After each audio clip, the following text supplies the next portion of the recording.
उत्तर प्रदेश में समाजवादी पार्टी के चीफ अखिलेश यादव ने बीजेपी पर तीखा हमला बोला।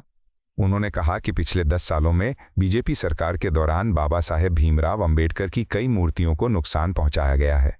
अखिलेश यादव ने आरोप लगाया कि जो लोग इस तरह की घटनाओं में शामिल रहे हैं वही अब चुनाव के समय जनता को गुमराह करने की कोशिश कर रहे हैं।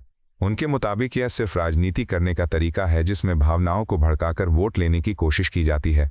उन्होंने कहा कि बाबा साहेब का सम्मान केवल शब्दों से नहीं बल्कि उनके विचारों को लागू करके दिखाना चाहिए। उन्होंने बीजेपी पर निशाना साधते हुए कहा कि अगर सरकार सच में अंबेडकर जी के सिद्धांतों पर चलती तो समाज में बराबरी और न्याय की स्थिति और मजबूत होती। अखिलेश यादव ने कहा कि जनता अब जागरूक हो चुकी है और वो ऐसे मुद्दों को समझ रही है।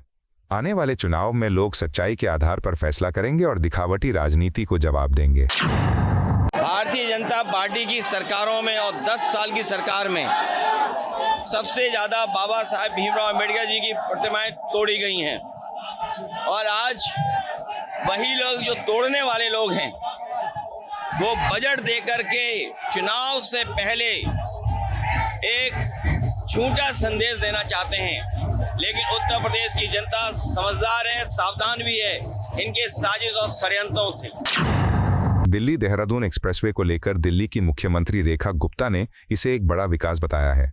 उन्होंने कहा कि बाबा साहेब भीमराव अंबेडकर की जयंती पर प्रधानमंत्री नरेंद्र मोदी ने करीब 12,000 करोड़ रुपए की लागत से यह आधुनिक एक्सप्रेसवे देश को समर्पित किया है।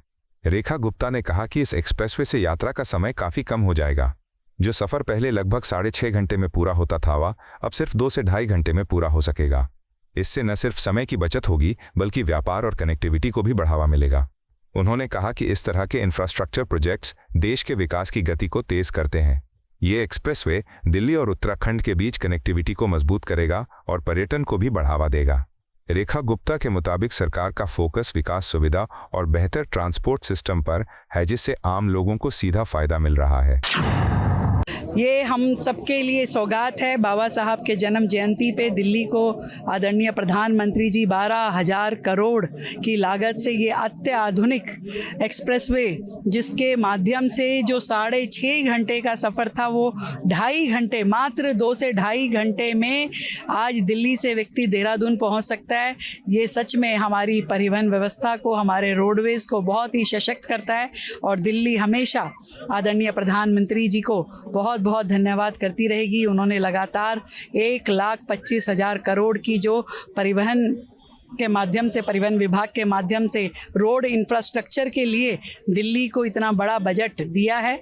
हम लोग सदैव ये कहते हैं कि ये डबल इंजन की सरकार का लाभ दिल्ली की जनता को मिलता रहा है और मिलता रहेगा। डॉक्टर BR अंबेडकर की 135वीं जयंती पर केंद्रीय मंत्री रामदास अठावले ने उन्हें श्रद्धांजलि दी।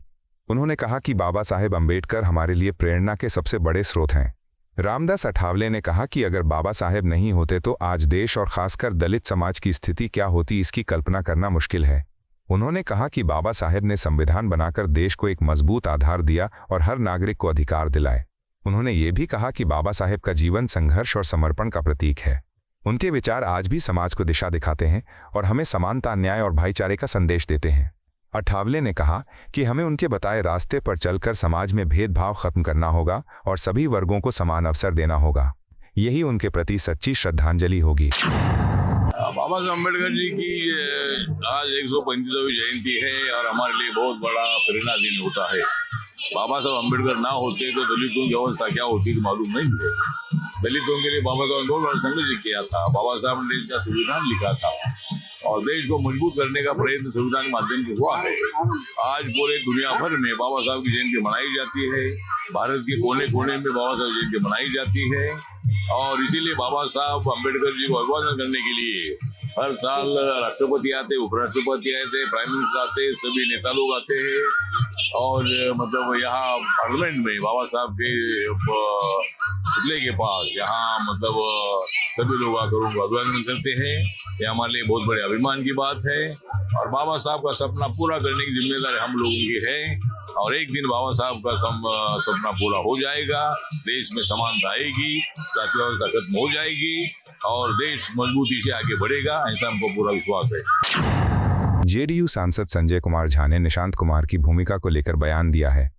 उन्होंने कहा कि निशांत कुमार अभी पार्टी और राजनीति में सक्रिय रूप से काम कर रहे हैं।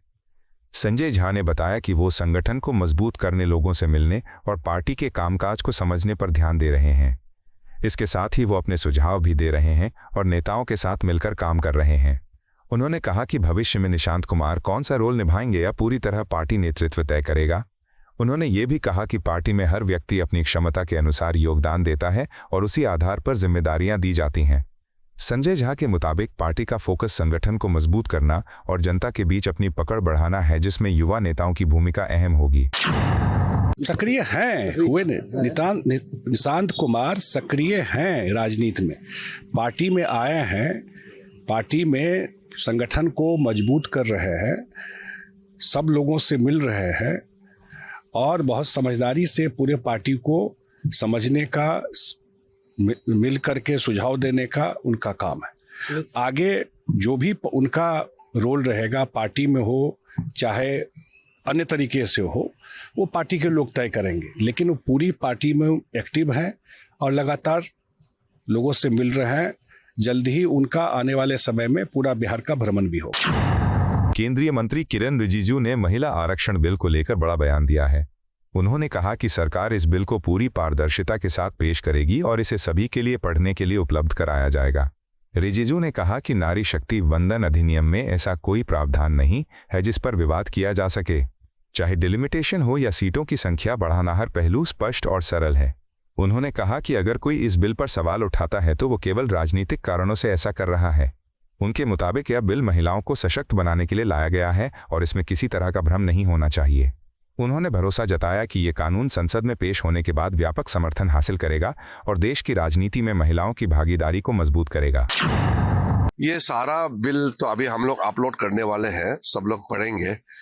एक भी ये जो संशोधन बिल ला रहे हैं, नारी शक्ति वंदन अधिनियम का, इस विषय में एक भी ऐसा पॉइंट नहीं है जो कोई विवाद हो सके।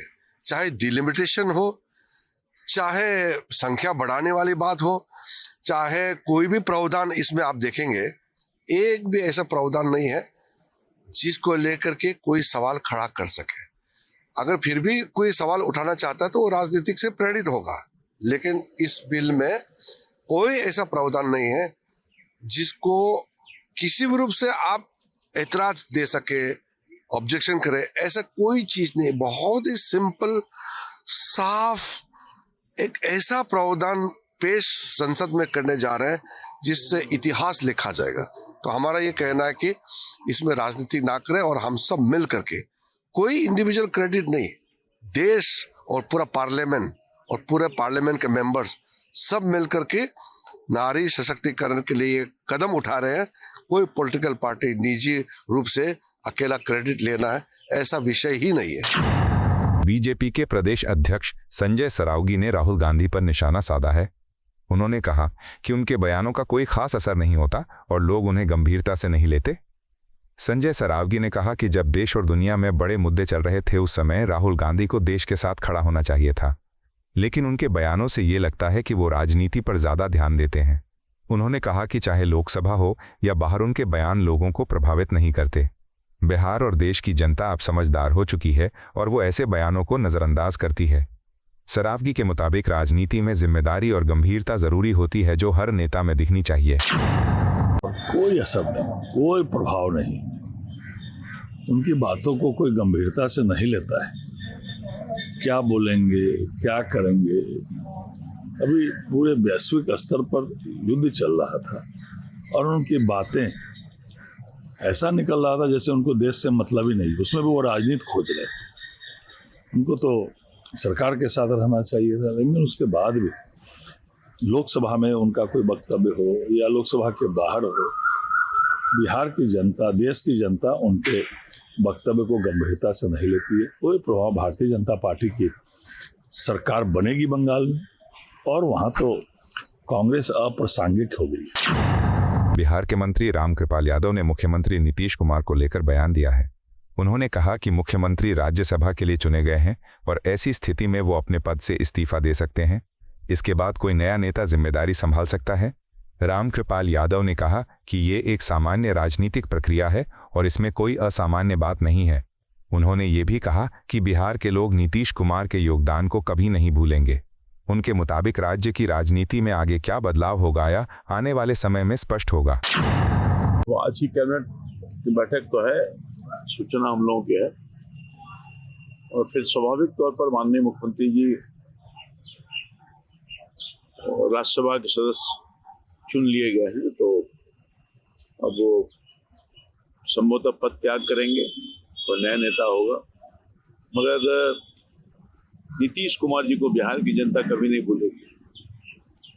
जिस तरह से बिहार अंधकार में था, उस अंधकार से किसी ने प्रकाश मिलाया है और विकसित बिहार बनाया है। एकमात्र नेता नीतीश कुमार जी हैं, जिनके कुशल नेतृत्व में एनडीए की सरकार चली, और उसका परिणाम है कि आज लोग बहुत प्रसन्न हैं और पीड़ा है। बिहार के लोगों को पीड़ा है, नीतीश कुमार जी नहीं रहेंगे, पीड़ा है, और ये खुद का उनका निर्णय है। बीजेपी नेता मुख्तार अब्बास नकवी ने महिला आरक्षण बिल पर बयान दिया है। उन्होंने कहा कि इस ऐतिहासिक बिल को किसी भी तरह से रोका या देरी नहीं की जानी चाहिए। नकवी ने कहा कि कुछ लोग इस बिल को लेकर भ्रम फैलाने की कोशिश कर रहे हैं, लेकिन ये सही नहीं है। उन्होंने कहा कि महिला आरक्षण देश की आधी आबादी को अधिकार देने का बड़ा कदम है। उन्होंने ये भी कहा कि डिलिमिटेशन या अन्य प्रक्रियाओं के नाम पर इस बिल को अटकाने की कोशिश नहीं होनी चाहिए। नकवी के मुताबिक यह समय है कि सभी राजनीतिक दल एकजुट होकर इस बिल का समर्थन करें ताकि महिलाओं को उनका अधिकार मिल सके और देश की राजनीति में उनकी भागीदारी बढ़ सके।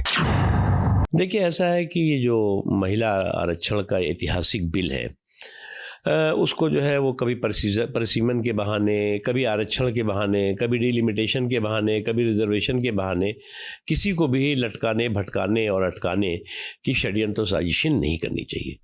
इस ऐतिहासिक बिल को जो है वो उसमें आप डिबेट में पार्टिसिपेट करिए, डिस्कशन में पार्टिसिपेट करिए और डिसीजन के हिस्सेदार भागीदार बनिए।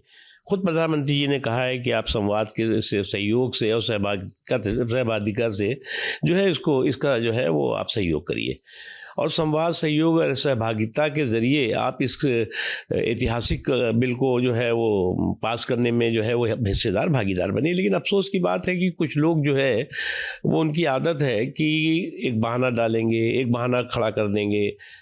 और जहाँ तक सवाल है डिलिमिटेशन का, आपको याद होगा कि 1952 का जो पहला इलेक्शन हुआ है, उस समय भी डिलिमिटेशन कमीशन बना हुआ था। पहला डिलिमिटेशन कमीशन 1952 में बन गया था, लेकिन वो लंबी प्रक्रिया है और उसका नतीजा हुआ कि जो SC ST के आरक्षण की सीटें थीं, उसको जो है वो उस आरक्षण को देने के लिए 1952 का इलेक्शन और 1967 का इलेक्शन, दोनों जो है वो उसमें लगभग 90 के इर्द गिर्द ऐसी सीटें थी जिसमें कि 2 MP चुने गए। इलाहाबाद से जवाहरलाल नेहरू जी लड़े थे और दूसरे मसूरियादीन थे। उसी तरह से 3 MP भी एक सीट पे थे, श्यामा प्रसाद मुखर्जी वाली सीट पे जो कलकत्ता वेस्ट से थी, उसमें 3 MP चुने गए। तो जब इस तरह के ऐतिहासिक फैसले होते हैं तो उसमें जो है वो टेक्निकल टशन नहीं फंसाया जाता है। आप टेक्निकल टशन के ज़रिए इस एक हिस्टोरिकल मिशन को जो है वो आप डिमोलिश करेंगे या उसको डाइवर्ट करने की कोशिश करेंगे, तो ये ठीक नहीं है। आपको यह वीडियो पसंद आया हो तो इसे लाइक करें, हमारे चैनल को सब्सक्राइब करें।